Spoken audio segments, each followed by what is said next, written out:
Студентите по дефиниција се носители на промените и напредокот на едно општество. Тие се клучен столб на секоја демократска земја и творци на принципите и вредностите кои едно општество треба да ги поседува. Јас сум Ѓорѓи Рајчиновски, студент на правниот факултет Јустинијан I во Скопје, трета година на правни студии.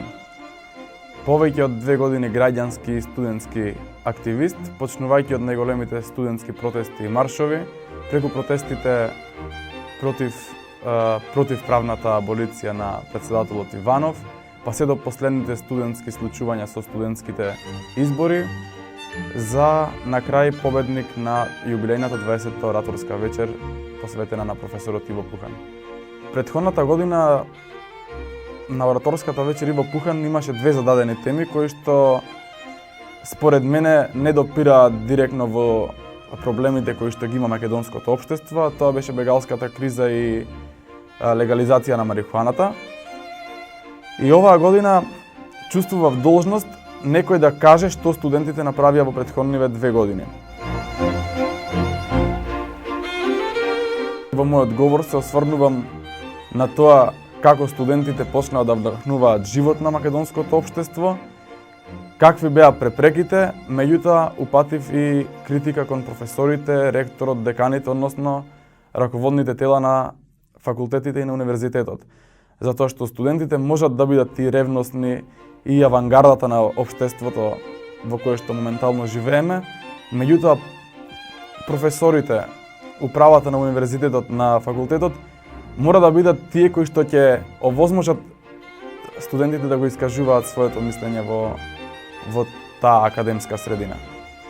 Во едно апатично општество како нашето, студентите мораат да бидат гласноговорници на критичката мисла и поведувачи на широките маси кон подобар живот.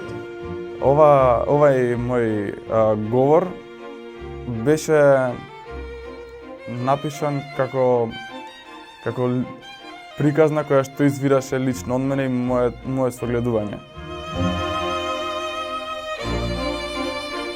Во нашето општество покажавме пред нешто повеќе од 2 години дека студентите се носители на промените и напредокот на нашето општество, со тоа што го разбудивме ова наше апатично општество и вдахнавме дух на живот и слобода. Тоа што ова општество стана на некој начин почна да заживува, мислам дека се должи на духот на студентите кои што го покажаа.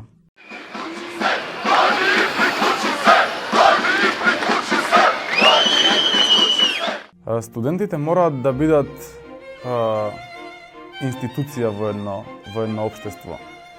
Студентот треба да биде слободен човек кој што ќе ги санкционира лошите политики кои што се водат во едно општество. Кога почнаа првите студентски протести, јас бев прва година на факултет.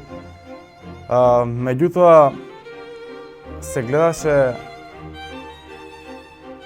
упат во нешто што требаше да значи слобода. Наеднаш, уште во првите неколку месеци од моето студирање се соочивме со еден упат во кој што нашата слобода се навестуваше дека ќе биде загрозена. Тоа за мене лично представуваше огромен мотив за јас да излезам рамо до рамо со останатите студенти на улиците. Ако Соросоид треба да представува човек кој се бори за слободи и права, тогаш прифаќам да сум дел од таа дефиниција. Со оглед на тоа што влада е голема неизвестност во однос на вработување и продолжување на нашите животи тука во Македонија, морам да кажам дека јас сум дел од екипата која што кажува дека ќе остане да живее во Република Македонија. Она што со сигурност можам да го тврдам е дека каде и да бидам, што и да работам, секогаш ќе останам критичар кон лошите промени кои што ќе се случуваат во ова општество и секогаш ќе бидам на улиците кога треба да се изреагира за одреден проблем.